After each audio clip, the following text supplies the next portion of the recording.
up in the military. My dad was an officer, and was, you know, I being the first child, was used to giving lots of orders in a controlling kinds of way, and I didn't like him very much. When you know, when he came to, home from work, I would find myself anywhere else but in the room that he was in. Wow. My mother grew up as the first child of a military officer, so I'm third generation. My mother was not very embodied and did not touch me very much. What I know about myself at this point is that being touched is a very important way for me to feel safe and loved and trusting. And my mother rarely touched me, or at least I don't recall that. I do recall this, however, that I was very, it was very important to me for when she cleaned my ears once a month or so. And I would get to lay my head in her lap, and she would clean my ears. And some years, I was much a grown adult, had two kids, and I started therapy, and I really wanted to explore what was it about my mom's cleaning my ears that I so appreciated. So I asked her, as a 40-something or other year old, one day when I was in San Antonio, if she would clean my ears. And of course she was taken aback, but she did.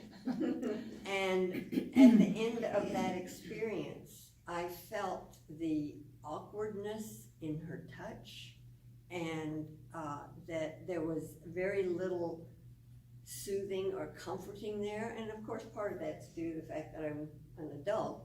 On the other hand, what really touched my heart was, as a child, that's what I made do with that minimal amount of touch.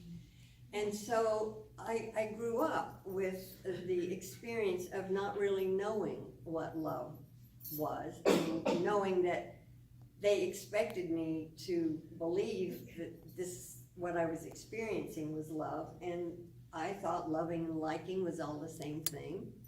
I know better than that at this age. And I recall also one time my dad, I was a teenager, in his effusiveness, chose to send me and Mom off to buy myself a whole new outfit.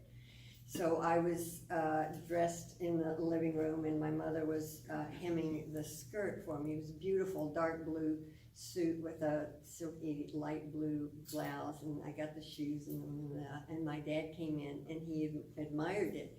And I recall, as a teenager, standing there thinking, you can't make me love you. It's not possible. You cannot buy me anything that would make me love you. And I also recall sometime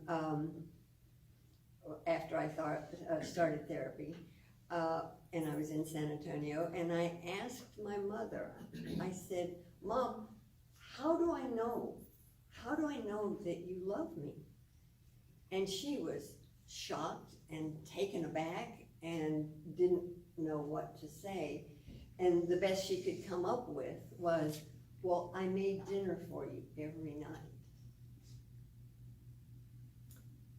Okay, I mean, that for me and for a child and for an adult was, I assumed that parents do that. I know better now that many parents don't. And so as my mother passed away, she died in '08, and there was a period of 6 years before my dad died.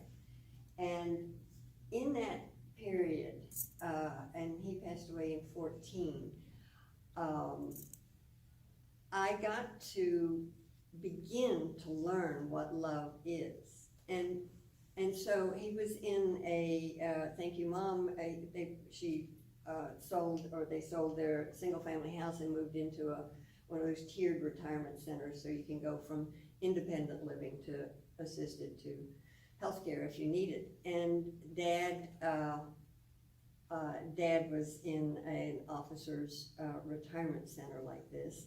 And I would, out of duty at first, and with much gnashing of teeth, would go down and visit him about once a month or so. And I'd come back and I'd go to my therapist and I'd do whatever I needed.